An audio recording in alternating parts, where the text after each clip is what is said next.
Oh yeah, snow backpacking, that sounds like fun. Just the way you envision it in your fantasies. I may have already cried. Hi folks, it's Switchback. I recently went on my very first snowshoeing trip, and as a result, of course, I learned a lot along the way. And so I wanted to give you a trip report and go through a lot of the lessons that I learned through even just this short overnight trip. I'll put links to the gear that I'm talking about down in the description, but I'm also going to have separate videos going through the gear, the clothing, and the preparation that I did for this trip. My goal was to hike up to Loch Leven Lakes, which is up off of I-80 near Donner Summit in the Tahoe Basin. And it's about 3 miles one way to get to the first lake. And I did this trip in the summer a couple of years ago, and so I have been up there before. Usually it's a fairly moderate trip. It is uphill, of course, and you go over a ridge. On the way up to the ridge, you cross some railroad tracks, and so that's relevant as we go through this story.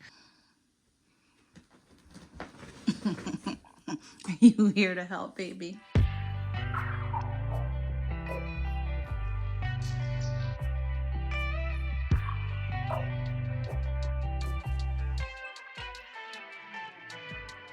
So I just weighed my pack. Doesn't have the water in it yet, but it's 33¼ pounds. Honestly, I expected like a 50-pound pack, but I guess if you added my snowshoes, which are almost 5 pounds, if I have to strap them on, then it might actually be that heavy. So just a couple more things. Say goodbye to this little girl. Hi. Yeah, I'll say goodbye to you, and then we'll get on the road. Yeah. Let's say goodbye to the puppy. Oh, did you get your tail? Hi. I got to the trailhead about 1 p.m. I had left from home, which is a few hours away, and the parking lot was completely snowed in. This was right after all of these major storms from the atmospheric river that we got in the Sierra. So as a result, there were these really tall snowbanks on both sides, including filling the parking lot. And so people were parked alongside the road because there's a little hill right on the other side of the road where a lot of people like to go sledding. Well, the trailhead's over there.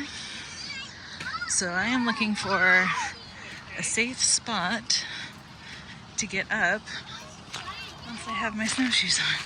I parked my vehicle right with everybody else, got myself ready.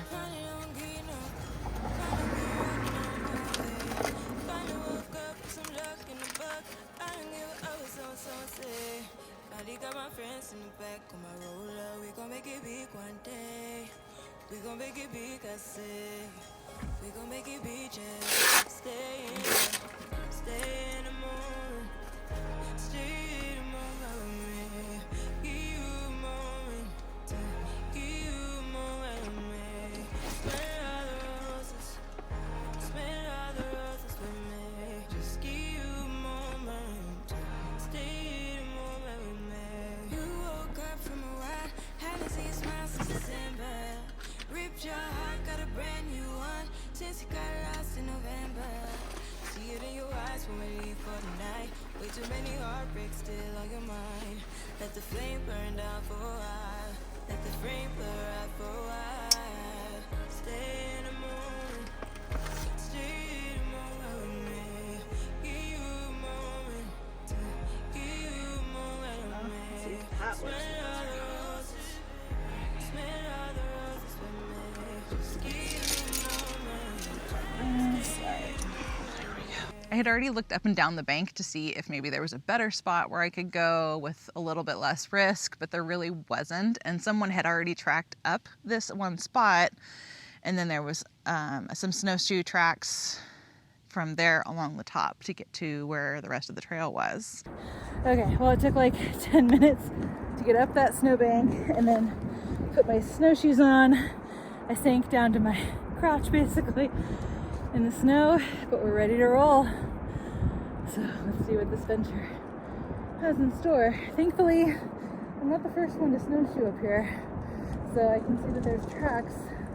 We'll see how reliable they are, but let's do this.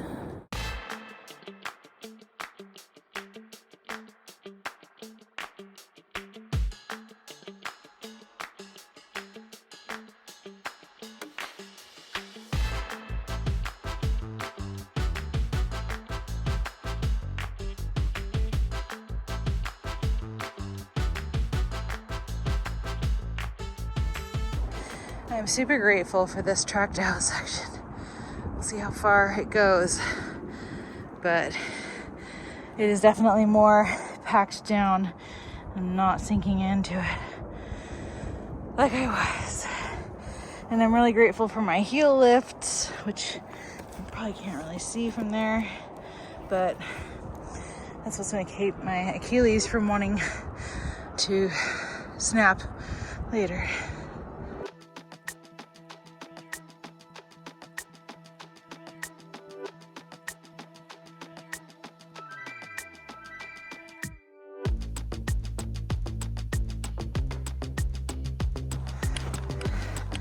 So we have to be careful going through the trees because one of those can always hit. I am so grateful that this is tracked, man. Oh, honestly, that was a big worry whether I was gonna have to break trail or not.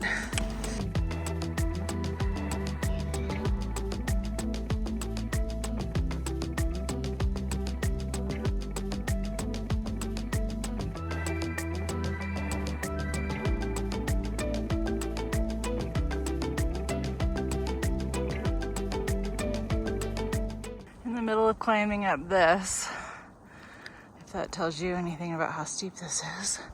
I'm watching all the snow bombs falling from that tree. Some of the sections were a bit steeper than I remembered, and there were a few really treacherous spots. One that almost made me turn around, partly because I kept falling and partly because I knew it was going to be tough to come back down. Well, I just ran into a guy who's coming back down, and he said that the tracked out section goes up to the train tracks, and then there's a wall basically of snow. So I'll potentially be staying on this side of the tracks tonight. I'm gonna try to make it to the tracks to see. It's about 2:30 right now, so like maybe 3 more hours of sunlight, and I'm going slow, like less than a mile an hour. So we will see. Uphill, up. So this is what I'm up to right now.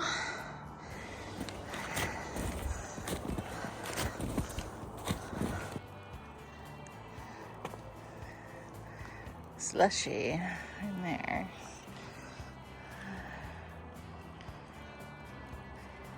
Want to see some warning signs of avalanches? Those right there, all of those. Very much warning signs.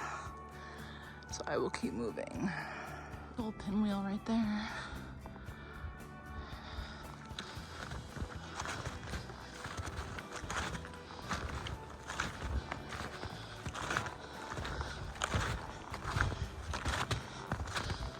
Thankfully, I had taken an avalanche awareness course, and I'm going to link that down below because it's free, and I highly, highly recommend that you take one if you're going out in the snow, especially if you don't have other avalanche training yet. But I took this course, and I was aware of a couple of avalanche fields that I was crossing and some of the more obvious signs that you're in an avalanche field and that there is an avalanche risk. And so I made sure to cross those quickly and quietly. I also kept my headphones off so that I could hear if anything cracked, if there was any kind of something falling, you know, all the different risks that can happen out there. I ran into a few different people. First was a guy, and we chit-chatted for a little bit, and he was saying that he had gotten up to the tracks and there was a big snow wall and nobody had been able to breach it. So I was like, okay, well, that's interesting to know. And then I ran across a couple of ladies. They basically said the same thing. And then I ran across a Boy Scout troop, and they all said the same thing. And so it was clear at that point I was not going past the tracks. From there, I looked at my GPS app to look at where the national forest boundaries are, because the tracks, of course, are private property.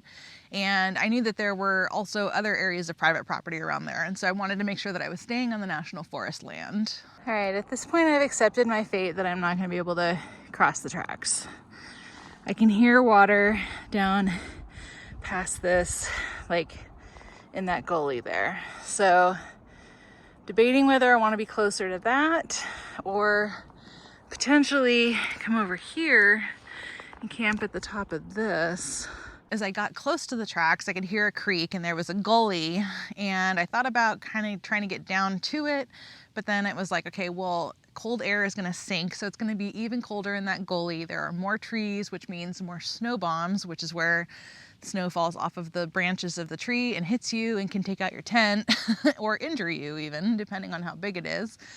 And so, and especially with how warm it was about 40 degrees that day hiking up. So there were a lot of snow bombs. You can see where the sun is in the sky, which means I have maybe another hour before it goes behind the mountain. And the temperature is going to drop really fast, even if I still have daylight. So these are things I'm thinking about.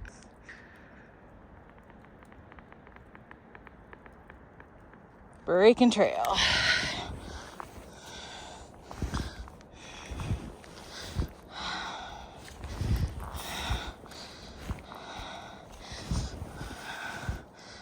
Okay, I think right where that circle is up there is probably gonna be a good little tent spot.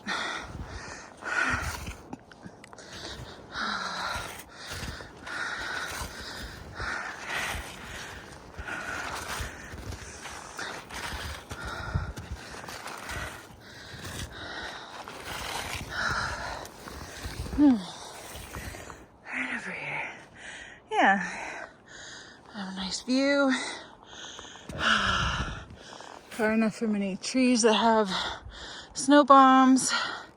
Look at that big one right there. All right, I guess it is officially time to set up.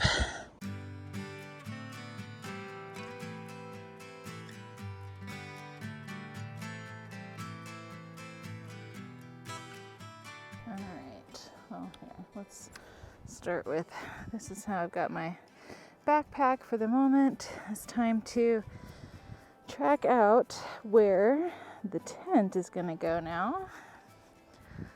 And this part is exhausting from what I understand. So I need to track this, let it sit for a good 30 minutes or so to firm up.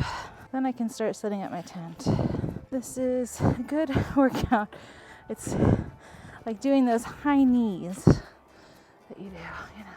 Luckily I'm only like a little over 6,000 feet right now, so it could be worse from the elevation than it is. Learning lessons as I go.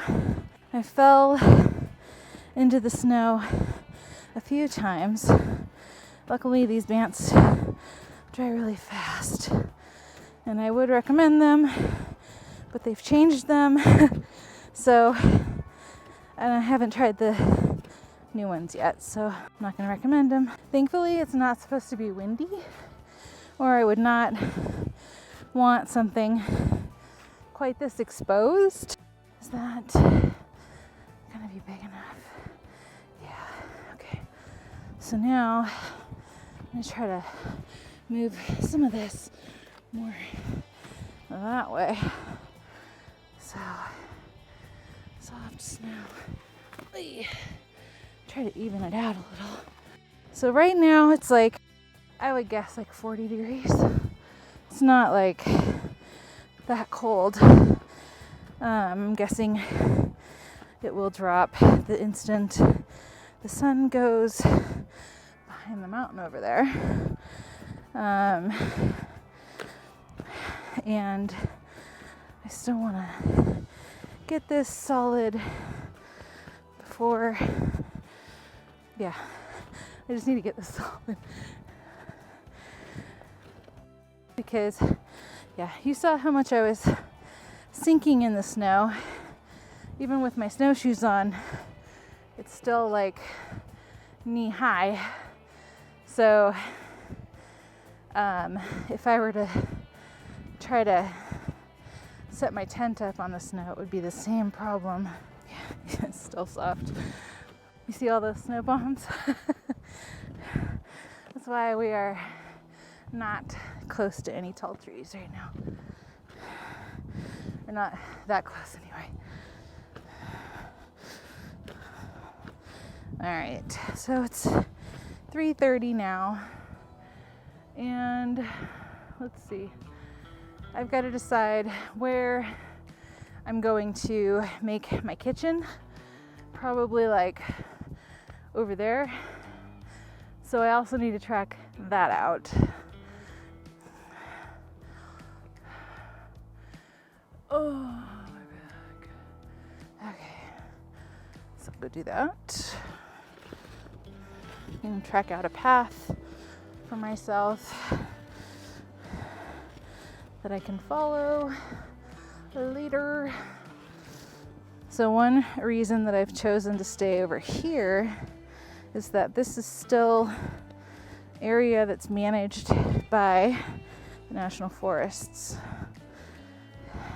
As you get to the tracks, it's private property because of whoever owns the tracks, of course. I have not changed my clothes yet because most people break a sweat setting up camp.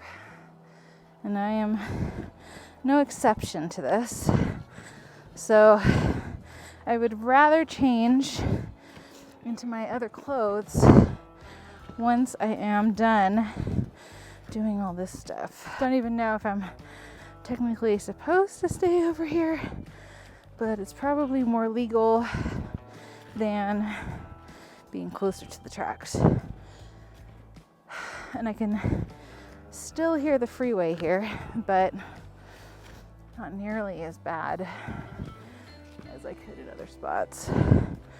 I'm really probably only about a half a mile from I-80 as the crow flies, but it's of course not how it goes on foot.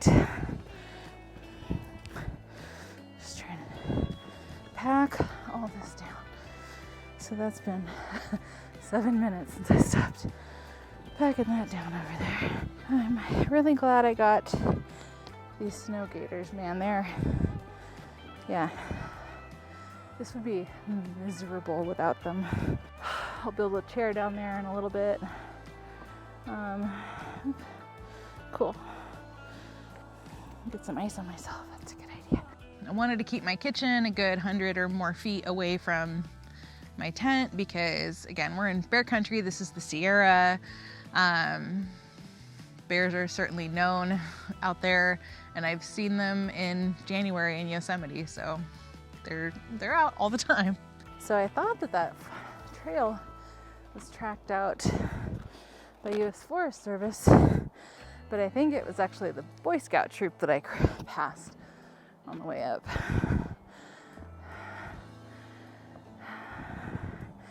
That's been 15 minutes. Yeah, I suspect it was them because there were like 20 people in total. Next will be the tent in another like 10 minutes, 15. In the meantime, I'm taking off my snowshoes. I think I can do that now. I know that if I go much off of this, I will have to put on my snowshoes because I will absolutely post hole. If I'm going knee deep in my snowshoes, I can only imagine what it would be without them. So I'm hopeful that when I at least go over toward there that I won't be post holing the whole way, but maybe this is time to find out since I still have to wait to do my tent. Oof. Awesome. Ugh, okay. Oop. So it's going to depend. I really don't want to keep my snowshoes on while I'm in camp. Cool. Well, so I tried a trick from Justin Outdoors of creating a path to where I wanted to go so I could walk it. Once my snowshoes were off, it's not quite going as planned.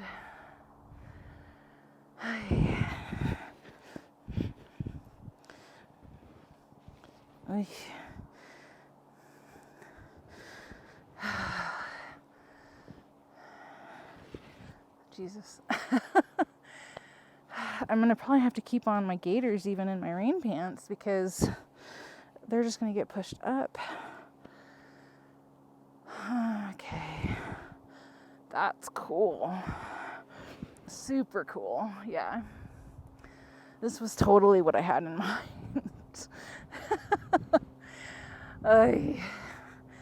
God. So you can see how much deeper I would be post holing if I hadn't tracked this out. But yeah. This is super fun.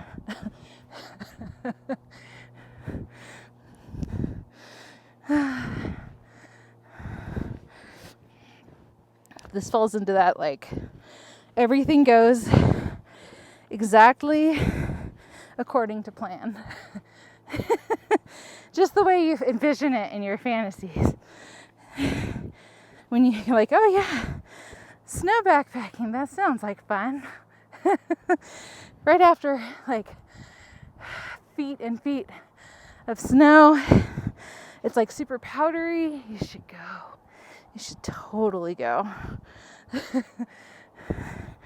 Yeah. Woo. Yeah. Yeah. So for right now, like I said, it's like 40, somewhere around there. Should grab out my Kestrel weather meter and see what it actually is. And it's going to be like 13 overnight. So this will harden up, I'm sure. Okay.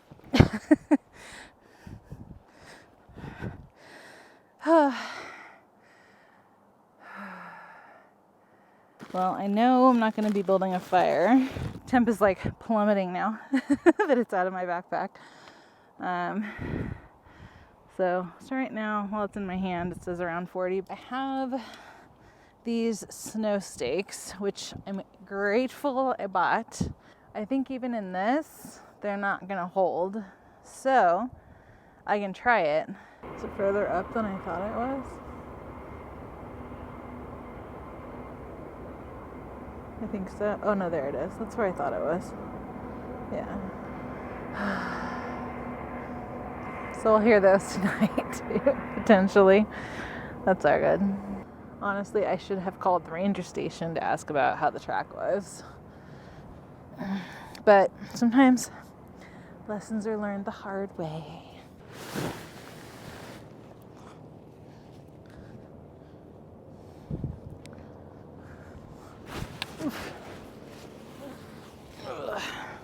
I'm going to have to... Oof. That was a long train. Still going. Man, I thought I went big on this. I guess I didn't go that big.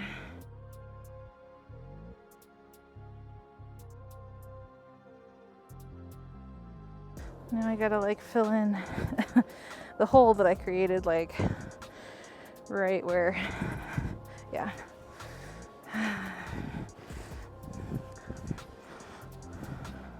So I guess this didn't do as good of a job.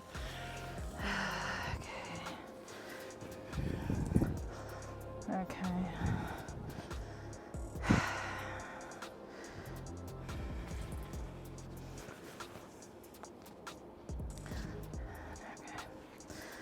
So one thing I need to do, I'm gonna have to do this without my snowshoes on and let it rest. It sucks.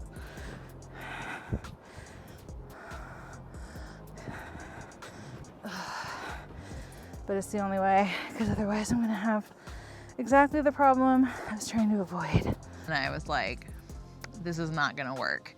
So I then had to track out that same area again with my boots, which is even more exhausting, not to mention having to let it set for another 30 minutes. I'm really glad I stopped as early as I did. Oh my gosh, I can't even fathom trying to do all this in the dark right now. Yeah. See, that would not work.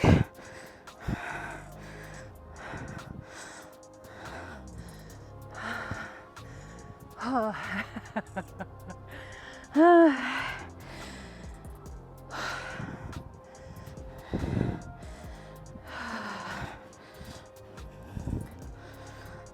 this is the part other YouTubers won't freaking show you. Right here. Ugh,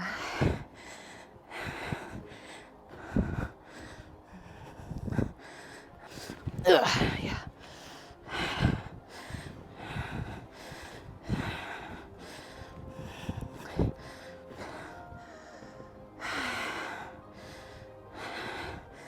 Work on your high knees. Yeah. With weight on your feet, especially for the snowshoeing part. My hip flexors are gonna be so angry tomorrow.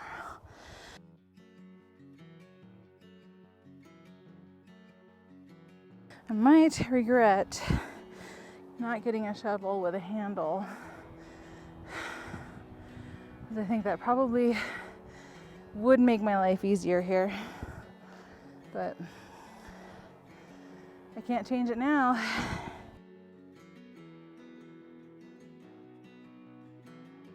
Okay, so now it's 4:20, so it's about 35 right now. Unfortunately, there's not much else I can set up while that's setting, other than to try to track that out some more.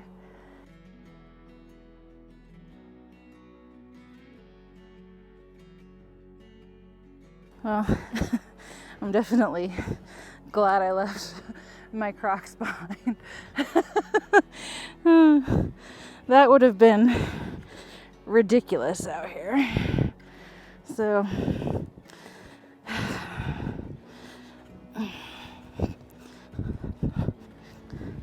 I did not think I would be post-holing this bad after packing things down, but I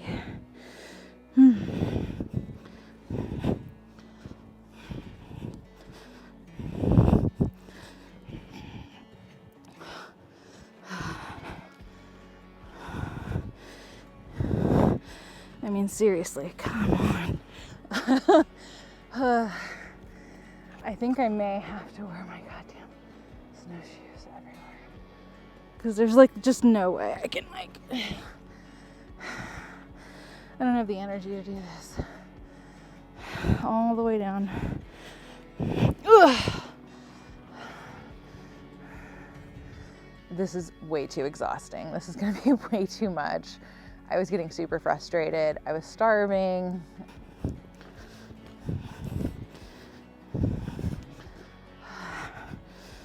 Are you guys seeing this? It's ridiculous. I'm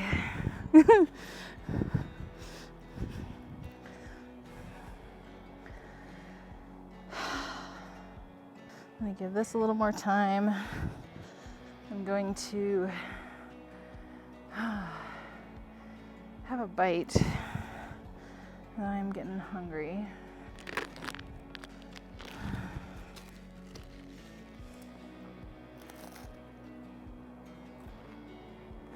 Yeah, definitely time to make some water.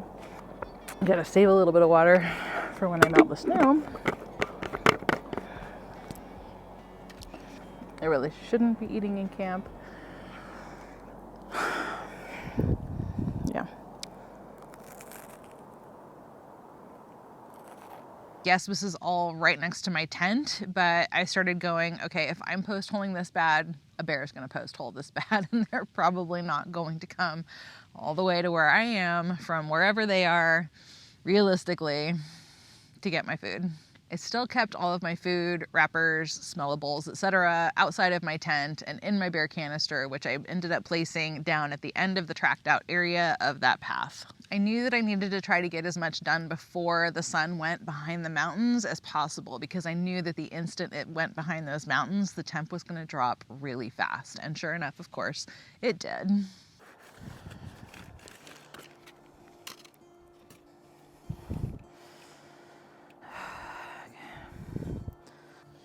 It's not pressurized enough. I feel like there should be enough pressure in there. There it goes. There we go. Okay.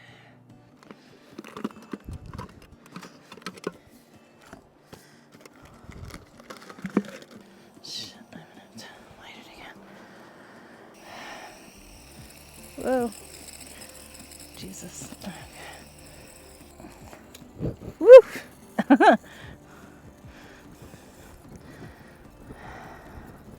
Now it's going.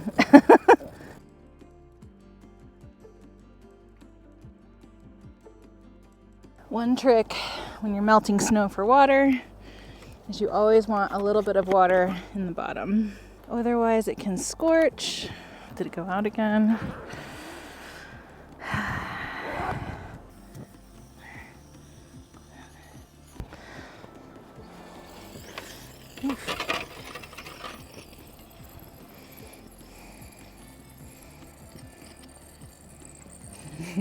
This is exactly how it should look, right?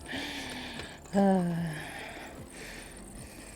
soon as that sun goes down over the hillside there, it gets cold.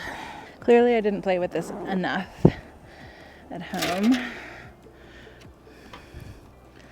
And I am very much used to a canister stove. There we go. Now the top of it's going. That is what we want to see. And I'm sure this thing is okay. We're ready for some more snow. I was still getting used to my stove, and I ended up with like some charred bits in my water, which made it taste like charred kerosene, which was disgusting. So I ended up not drinking nearly enough water. I did rely on melting snow, and I potentially could have taken the time to go down to the creek to try to get water, but it was a ways, and I knew it would be exhausting. So these are my waterproof seal skins.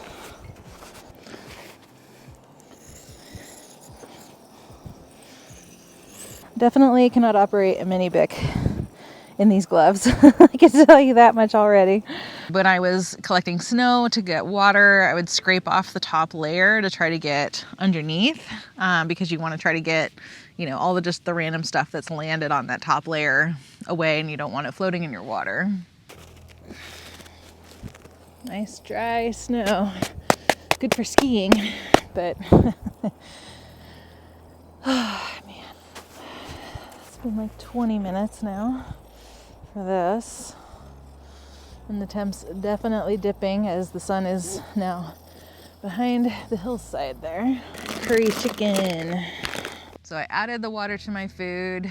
I put it in the usual Amazon pouch that I use. I even put it like inside of my pack to try to keep it a little bit more insulated, but it wasn't enough, and my food was definitely cold by the time that I went to eat it. So there's one of the many lessons that I learned.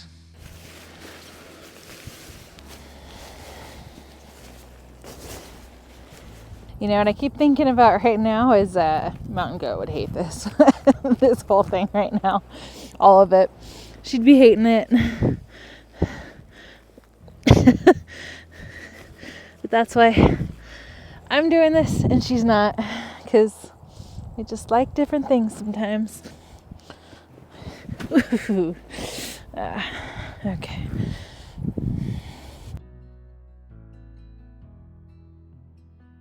So this is going to be a good day for handles up, because then I can leave my snow baskets on and they'll stop digging into the snow quite so much. I might have to like clear this.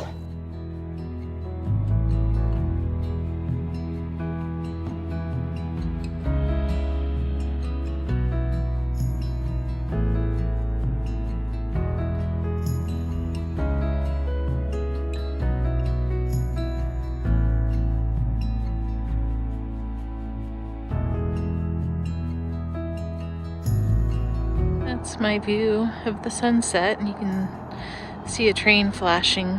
It's going to be coming by here shortly.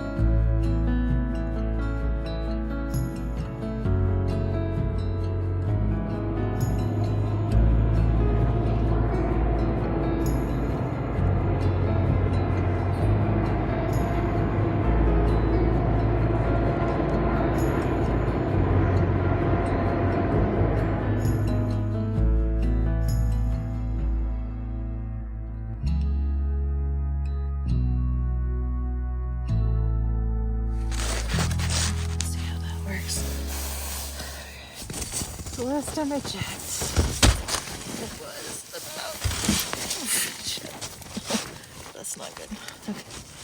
Okay. It was about 25 degrees out. It's supposed to go down to like 13, I think. I'll double check the forecast.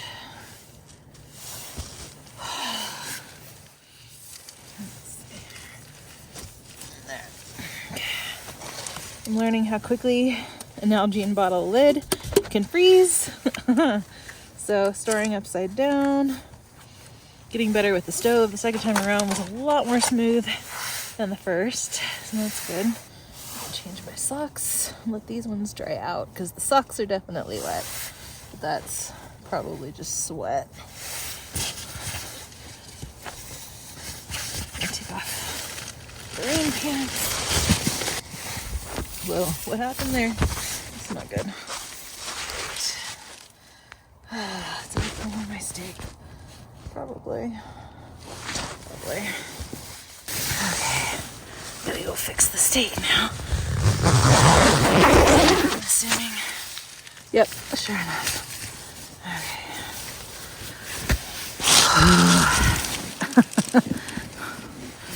Well, I should put my boots on really.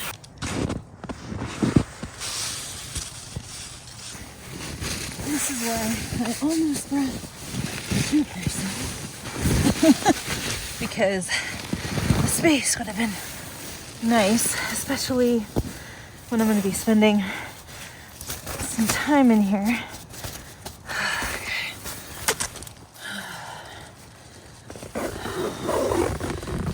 I took my 1-person tent. I have a Durston X-Mid 1-person and a 2-person, and I took my 1-person thinking it might be a little bit warmer because when you have a larger tent, that's more area that needs to be kept warm.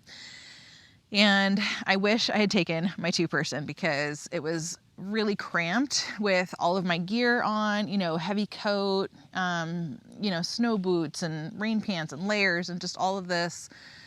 Trying to maneuver around. I ended up knocking over my trekking pole a few times or pulling the stake out while trying to just move around and just get my snow boots off and get my pants off and do all those different things.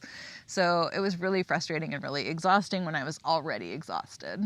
I also would have really liked having the X-Mid Solid, which has less mesh. It has solid material going partway up on the inner, and that's to keep out snow and to keep out sand if you're in windy conditions and like the desert. I've definitely had snow blow into my tent before, and so I can see the value of having that solid. So note to self, 2-person for the winter. When I have a lot of stuff to do that I would normally do outside of the tent. No. Did that really?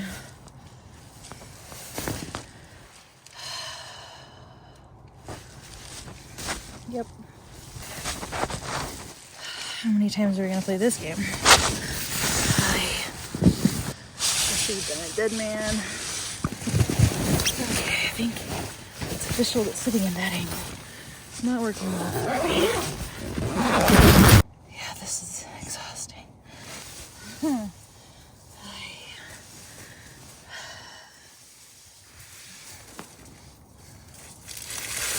Oh my god. Are you for fucking real right now? Are you for real? Oh my god. What is happening? Why is the pole doing this? I've never had it do this. Okay. Now I think we're in there better.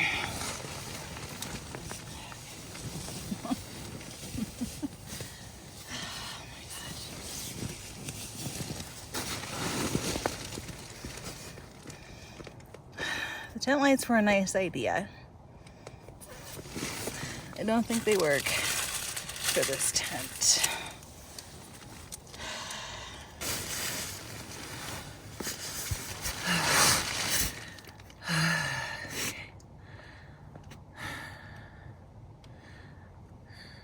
This is all the stuff nobody else ever shows. Oh my gosh.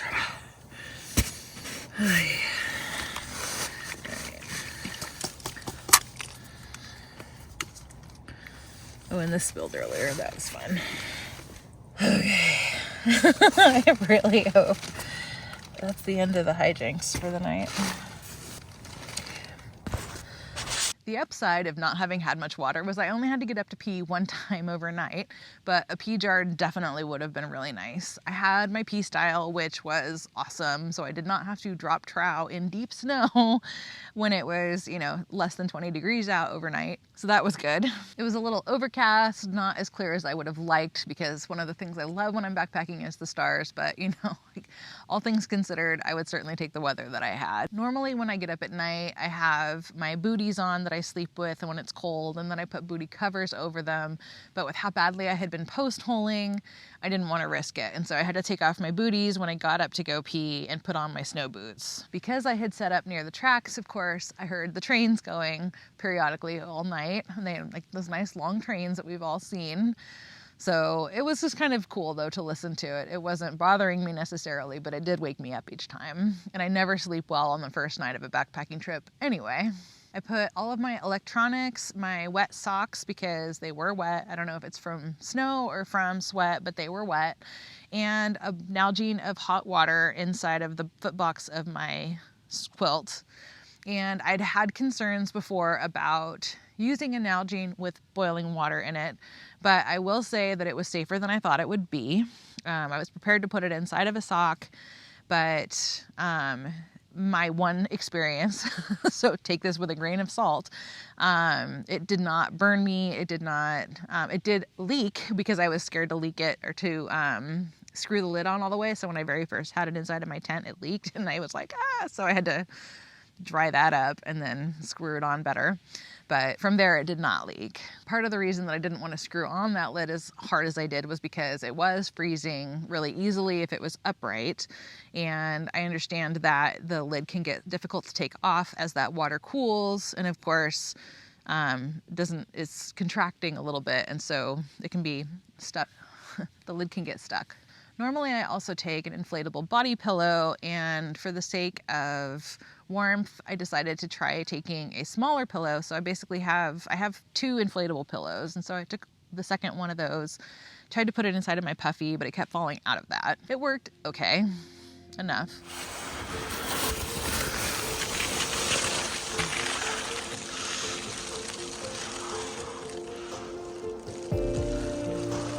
Brick can's still there, that's good.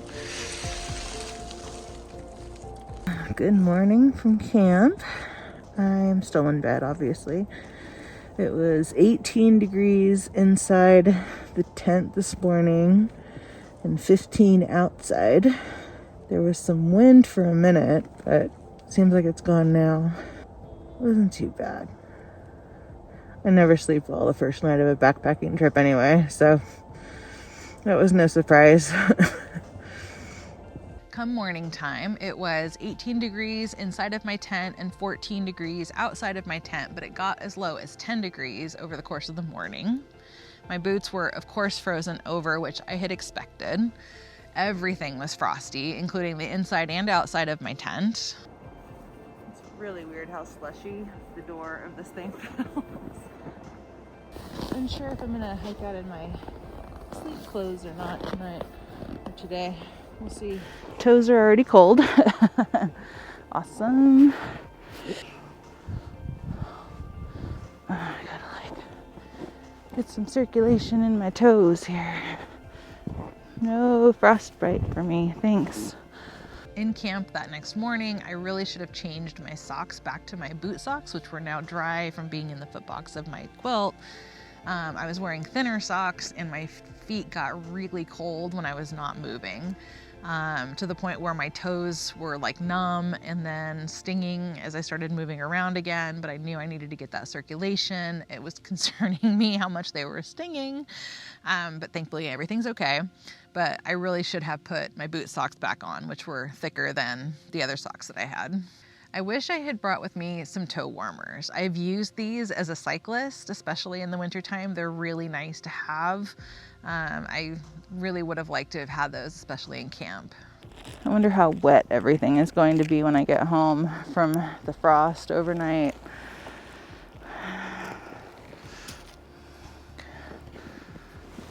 because like everything is covered in frost this morning. Ooh.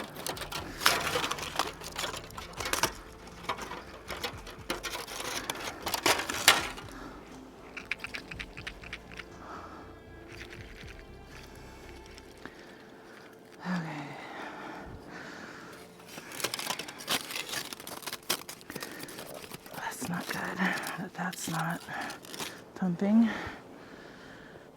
Okay. Okay, there's still fuel, so that's good. But this will not. Or do I just need to pump it like that many times to get some more pressure going? Because there was still pressure before, so that's where it feels. Okay. Is there some pressure building there? I'm gonna have to get my gloves on.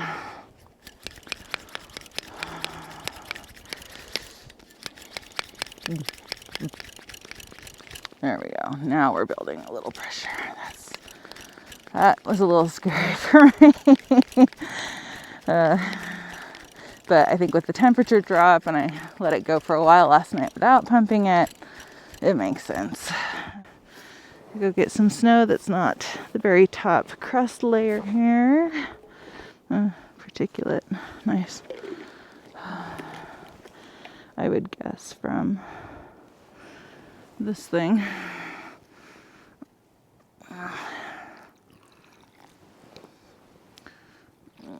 Okay. Is it still lit? Nope. Okay.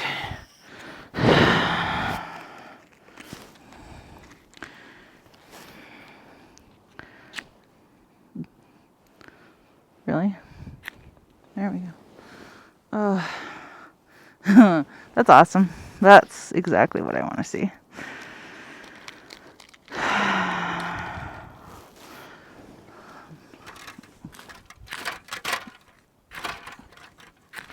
Okay, come on.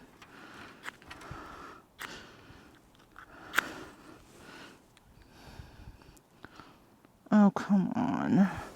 They are not staying lit for shit, dude.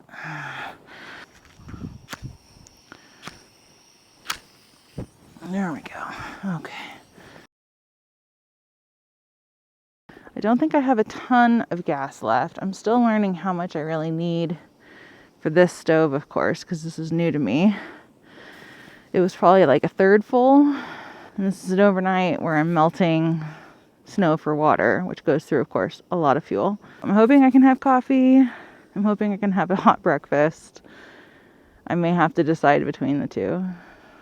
One trick I've heard about doing this is putting like snowballs up here, but this is like dry snow. I don't think that that's going to work very well. So the nice thing once the sun comes up is that it will warm up. The downside is that it will be bright and I have to wear my goggles to do everything. Kerosene, not what I want to use in the future. I'll use white gas. Lots of soot, I've noticed, of course. Don't want soot. That is one thing I really like about the canister stoves. Is isobutane, propane, don't leave soot. I will probably eat breakfast, make my coffee, pack up and go. Let me get some more gas going here. In general, I don't recommend reaching over your stove like this. I'm super grateful it's not windy this morning. This morning I heard flapping on here and it made me really? It was just one more thing. And you're already paranoid and hearing things, and so there was that. All right. I think you will work. Right? Yep. Cool. That works. This will be interesting this morning. This is my insulated mug, which I brought for my coffee. It's gonna be pre-cooled, so, and I'm afraid my lips are gonna stick to it now. Maybe my plastic cup would have been a better choice. Oh yeah, that's rock hard. Cherry chia oats. Oof. Definitely need to do this and do this. Okay.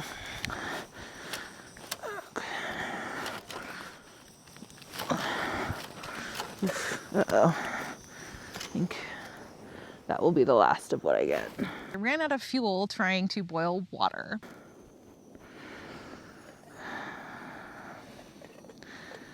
So at least it's melted, and I have Aquamira drops. Did the Aquamira treatment, which takes 15 minutes, and then added what I could to my breakfast, which thankfully I had chosen something that could go hot or cold, but it would have been nice to have a warm meal.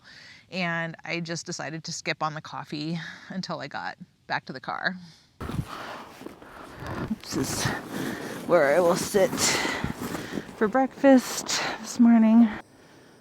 I know the angles haven't been terribly exciting on this trip, sorry.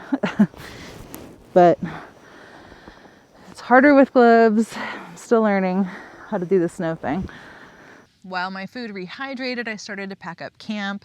My tent was at least twice as heavy just because of all the frost and snow that was on it. Even though it hadn't snowed, I tried to like shake off what I could and, you know, wipe off what I could, but it was at least twice as heavy. Thankfully, I never had to poop, but I did take a wag bag. There's just no way that I could have dug a hole. I have no idea even how deep the snow is. I would guess at least 10 feet. So there was definitely no digging a cat hole in that. And you just don't bury your poop in the snow where it's just going to melt and then be on the ground and contaminate the groundwater. Since it was so much colder the second day, I decided to just leave on what I had worn to bed, which were my base layers, my fleece pants, and then I added this jacket here, this fleece, and then my raincoat over it and some rain pants. And I'll go over all the clothing in the clothing video. I'm about to take off from camp. Here's what's left. Sun is out, obviously. It looks really pretty on the snow. I don't know if you can see it or not. It's about 18 degrees out right now. I've still got my hat, my face, my balaclava thingy. Got gloves on, layers, like way more than yesterday because it's like 20 degrees colder than yesterday, and I'm going downhill. So it's time to go. Another lesson, I brought way more food than I needed. I wanted to make sure that I had enough fuel to keep me warm because, of course, when it's cold, you go through more calories trying to stay warm. A couple of snacks that I brought were things like cheese and cuties, and of course, when it was 10 degrees out in the morning, they were rock solid. On the way back, there were definitely some tough spots. I fell a few times again, and it was really hard to use my leg strength. I was tired. And, you know, just with how fluffy that snow was, it took a lot of work to get back up, especially wearing 40 pounds on my back. And a lot of the falls were on slopes, so it was really hard to get good traction. When I got back to the trailhead, I looked at, there were cars there, and not one of them was mine. So I suspected that I had been towed. And sure enough, I was right. So of course, there I am processing that and then figuring out how to get back down this snowbank. And I tracked back over to where I had gotten up it and tried to go down in my snowshoes. About halfway down, I ended up falling head first. Thankfully, did not injure myself. Thankfully, I got reception where I was. So I was smart enough to go to a place where I had cell reception for the first time I was doing this. But I Googled the Placer County Sheriff's Department, called them, confirmed that my car had been towed, and where it had been towed to, which was in Colfax, which is 35 miles away. So I called the shop, and of course they were not open on a Sunday. So I had to figure out how I was going to get there and meet up with the tow truck driver. So he suggested that I call CHP to see how to get over there, to see if they would maybe give me a ride, or it was going to be $250 for him to come and pick me up. I called the local CHP office. They were, of course, closed because it was Sunday, but they directed me to the Sacramento office. So I called them, and they did send someone out, and they ensured that I had warm clothing, water, food, that I had what I needed, that I had good cell phone charge. So at least they did make sure that I was safe. All right, today's edition of things we learned the hard way. Double check that the parking is legal because I got towed and there aren't exactly Ubers out here. So I've been talking to the tow company, talking to CHP, and I have an officer on the way here to get me where I need to go. Yeah, I may have already cried. Yeah.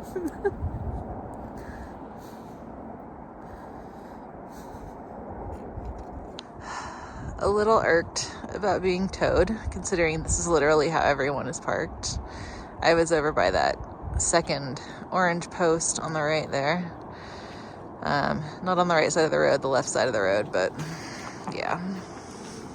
I guess that they ticketed me last night, towed me this morning. So now I'm just waiting for CHP to come pick me up. There's my ride. Ironically, a Tahoe, which is what I drive. Okay, here we go.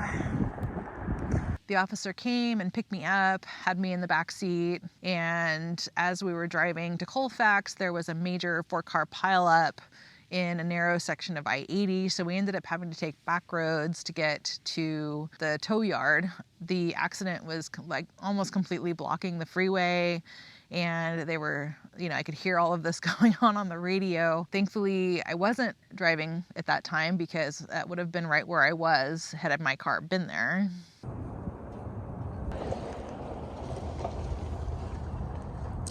There she is. At the tow yard now, just waiting for the tow truck driver to get back. On their way out of there, there was a major accident on I-80, a 4-car pileup, so I'm guessing that that's where that guy was headed because he looked like he was out in a hurry.